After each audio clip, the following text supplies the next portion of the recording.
Is-Segretarju tar-Renju Unit tal-Brexit Stephen Barclay u l-Avukat Ġenerali Ingliż Geoffrey Cox mistennija jirritornaw Brussell għal aktar taħdidiet man-negozjatur ewlieni għall-Brexit Michel Barnier.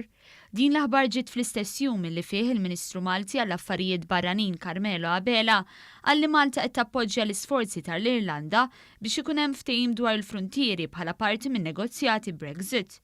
F'diversi kummenti li tal il-medja Irlandiża, il-Ministru Abela qal li l-inċertezza li kull stat membru qed jaffaċċja minħabba Brexit għandha tkun indirizzata. Dan is-sentiment kien fost it-temi li l-Ministru Abela iddiskuta ma' diversi kunsilli u komunitajiet waqt iż-żjara tiegħu. L-Unjoni Ewropea il-27 pajjiż membru ma qogħdin fuq kif għandha tkun id-direzzjoni viżavi il-ftehim mar-Renju Unit fejn għandu x'jaqsam il-frontiera bejn l-Irlanda u l-Irlanda ta' fuq, ħalli ma noħolqux diffikultajiet kemm ta' natura kummerċjali fejn inti għandek businesses li jistgħu jintlaqtu ħażin.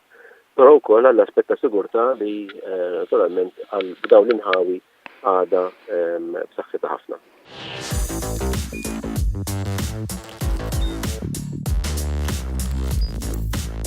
Idħol fuq one.com.mt u hemmhekk tista' tara l-programmi kollha li jxandru fuq One permezz ta' One Play.